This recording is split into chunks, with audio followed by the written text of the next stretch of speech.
Afwan Pak Ustaz, mohon penjelasan ziarah kubur yang sesuai tuntunan Rasulullah SAW. Ya, ziarah kubur adalah sunnah Nabi SAW dan sangat dianjurkan oleh Nabi SAW. Ya, dahulu Nabi pernah melarang ziarah kubur. Kata Rasulullah SAW, "Kuntu nahaitukum an ziyaratul kubur, fal'ana fazuruha fa innaha tudzakirukum al-akhirah." Dahulu saya melarang kalian ziarah kubur. Para ulama menyebutkan di antaranya Al-Muhallab bahwasanya Nabi SAW melarang dahulu karena waktu itu sahabat baru masuk Islam. Dikhawatirkan iman mereka kurang kuat, dikhawatirkan kembali kepada penyembahan penghuni kubur. Karena orang-orang yang disembah oleh mereka di antaranya Lata. Ya, Lata adalah seorang soleh yang dikubur kemudian setelah meninggal dibuatkan patung di kuburannya akhirnya disembah. Maka Rasulullah SAW di awal Islam melarang ziarah kubur.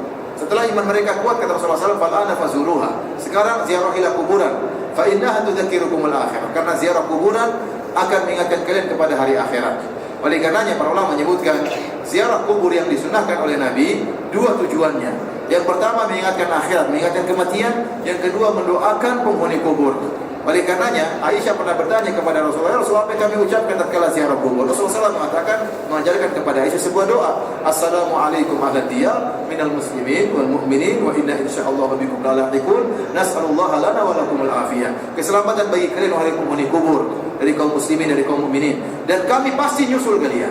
Perkataan kami pasti nyusul kalian ini mengingatkan kita akan kematian, ya. Dan kami pasti nyusul kepada kalian, ya. Oleh karenanya kami mohon kepada Allah keselamatan bagi kami dan kepada kalian. Oleh karenanya ziarah kubur yang syar'i memenuhi dua tujuan ini, yaitu mendoakan penghuni kubur dan agar kita mengingat apa? Kematian. Ya, karenanya Al-Imam Al-Qurtubi rahimahullah menyebutkan sebenarnya menjenguk orang yang sakaratul maut ini juga sangat mudah mengingatkan kematian. Tatkala kita melihat orang sakaratul maut, karena kita akan mengalami hal tersebut. Tetapi mengunjungi orang sakaratul maut tidak mudah, tidak setiap saat bisa kita lakukan. Berbeda dengan ziarah kubur, kapan-kapan kita bisa ziarah kubur. Ini akan mengingat kita kepada kematian. Makanya Utsman bin Affan radhiyallahu anhu tatkala ziarah kubur beliau menangis.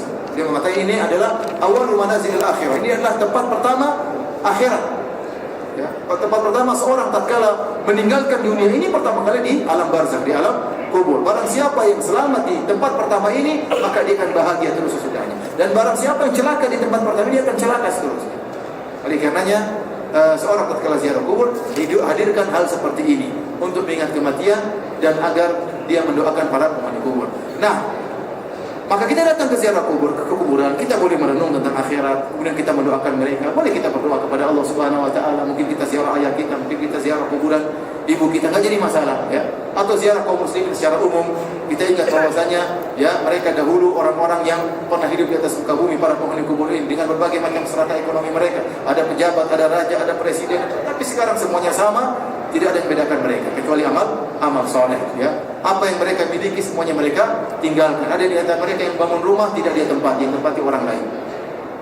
Ada di antara mereka punya proyek tidak dia jalankan, proyeknya belum selesai dia sudah meninggal dunia. Oleh karena perhatian Allah Subhanahu wa taala ini semua mengingatkan kita akan kematian. Nah, kalau ada ziarah kubur yang menyelisih dua tujuan ini, maka itu ziarah yang bid'ah atau ziarah yang syirik. Contohnya ziarah kubur untuk minta doa kepada penghuni kubur, ini keliru kebalik. Seperti datang ke kuburan syuhada Uhud, kemudian datang kepada kuburan syuhada Uhud mengatakan, "Wahai Hamzah, doakan saya kepada Allah." Ini keliru. Rasulullah SAW dahulu datang menyuruh para sahabat untuk mendoakan mereka karena mereka sudah meninggal dunia. Mereka butuh untuk didoakan, ya. Oleh karena Rasulullah SAW mengatakan, "Idza mata ibnu Adam inqata amaluhu." Jika anak Adam telah meninggal dunia maka terputus amalannya kecuali tiga perkara. Di antaranya waladun shalih yad'u lahu, anak saleh mendoakannya. Nah, kalau dia bisa doa sendiri, apalagi doakan orang lain, tidak butuh anak saleh. Paham? Dia tidak bisa doa, maka butuh anak soleh untuk mendoakan, perlu anak soleh untuk mendoakan dia. Oleh karena tatkala terjadi perang Mu'tah, para sahabat meninggal dunia dan mati syahid. Di antaranya adalah Zaid bin Harithah radhiyallahu anhu. Kemudian pertama Ja'far, kemudian Ja'far bin Abi Thalib, kemudian Abdullah bin Rawahah. Rasulullah SAW tidak ikut perang tatkala itu. Rasulullah SAW sedang di kota Madinah. Maka Rasulullah SAW kabarkan kepada para sahabat. Kata Rasulullah SAW, "Qutila akhukum, ustushhida akhukum Zaid. Istaghfiru lahu." Sungguhnya saudara kalian Zaid bin Harithah telah meninggal mati syahid, maka doakan dia. Mohonkan ampunan bagi dia. Kemudian waktu Ja'far meninggal dunia, Rasulullah SAW mengatakan lagi, "Ja'far telah meninggal, qutila Ja'faru syahidan, istaghfiru li akhikum." Ja'far meninggal dunia mati syahid, maka doakan dia. Waktu Abdullah bin Rawahah meninggal dunia, kata Rasulullah SAW demikian juga, telah meninggal Abdullah bin Rawahah mati syahid, maka doakan dia. Lihat mereka mati syahid. namun mereka butuh untuk didoakan. Kenapa? Karena mereka sudah ada dalam alam yang lain, alam barzakh. Mereka hidup dengan hidup yang lain, bukan hidup seperti di dunia ini. Maka mereka butuh untuk kita doakan, bukan sebaliknya kita minta doa kepada mereka. Maka saya katakan kalau ada ziarah kubur yang terbalik justru minta doa kepada penghuni kubur, ini ziarah yang beda, yang tidak pernah diajarkan oleh Nabi dan para sahabatnya. Justru harusnya kita mendoakan mereka, bukan kita minta doa kepada mereka. Keliru, ya.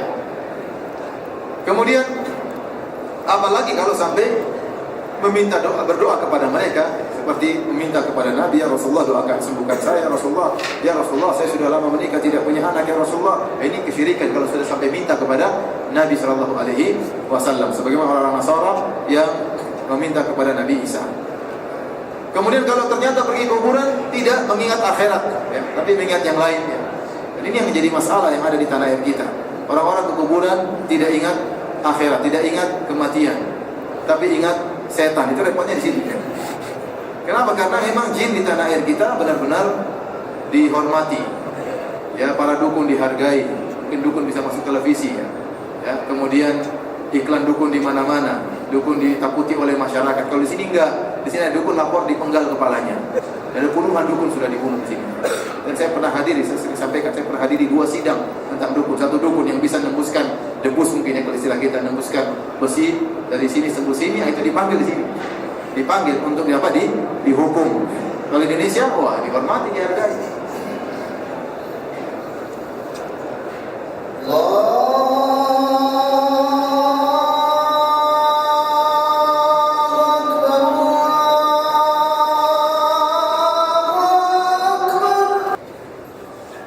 Para hadirin, para jamaah umrah, perkara yang sangat menjadikan di tanah air kita, ya, kuburan fungsinya sekarang sudah lain. Orang ke sana mengingat setan, bukan ingat apa? Kematian. Saya katakan tadi kenapa? Karena jin sangat dihormati di tanah air kita. Setan sangat dihargai, dukun-dukun dihormati. Kemenyan di mana-mana, dupa-dupa dipasang di mana-mana. Sajian-sajian dipasang di mana-mana, dan semua adalah bentuk peribadatan kepada para jin. Beda kalau di sini. Di sini tidak ada syirik-syirik seperti itu. Tidak ada khurafat-khurafat seperti itu. Tidak ada penyembahan terhadap arwah-arwah. Oleh karenanya di sini saya rasa tidak ada yang takut ke kuburan, tidak ada yang merinding ke kuburan. Kenapa? Karena dukun tidak ada. Kalau ada ketahuan dukun dipenggal di sini. Ini adalah penjagaan untuk menjaga tauhid seseorang, menjaga seorang agar tetap bertauhid dan tidak terjerumus dalam hal-hal yang aneh-aneh. Di tanah air kita bahkan acara-acara televisi mendukung hal ini, acara gentayangan lah, apalah penampakan lah, sehingga orang jadi takut sama jin. Mau ke kamar mandi ketakutan. Mungkin dia takut sama ini, tapi akhirnya dia takut sama apa? Sama jin. Kenapa? Takut. Belum muncul berbagai macam model setan, ya. Ada mak lampir, ada sundel bolong, ada gendruwo, dan sering saya sampaikan bahwasanya setan-setan itu berdasarkan tingkat ekonomi suatu negara. Oleh karenanya setan-setan tempat kita miskin-miskin, ya. Sundel bolong, ya. Bolong anunya, kemudian gendruwo gak mandi-mandi, rambutnya. Coba kalau setan-setan di luar negeri keren-keren, ya. Ada Dracula keren, kemudian pakai jas, pakai dasi. Setan tanah air kita miskin-miskin sesuai dengan tingkat ekonomi masing-masing negara. Oleh karena hal ini, ya, bikin orang takut sama setan, sehingga fungsi dari mengingat kematian hilang dari kuburan. Di sini alhamdulillah, ya, tidak ada namanya kita takut sama setan dalam bentuk muncul gendruwo atau macam-macam. Tidak ada orang kuburan, tidak ada yang rasa, tidak ada merinding sama sekali. Tanah air benar-benar merinding. Kalau lihat asap sudah pikiran kita macam-macam, ada asap keluar dari kuburan, padahal penjual sate misalnya. Tapi kita sudah pikir macam-macam. Kenapa? Terlalu banyak tayangan membuat kita ketakutan. Dan dukun-dukun juga muncul di televisi. Kemudian gangguan jin, nangkap jin dan macam-macam. Terkadang permainan, sebenarnya hanya bohong-bohongan. Oleh karena itu Subhanahu wa taala, jadi ziarah kubur itu syar'i jika memenuhi 2 persyaratan. Pertama, mengingat kematian, yang kedua mendoakan penghuni kubur.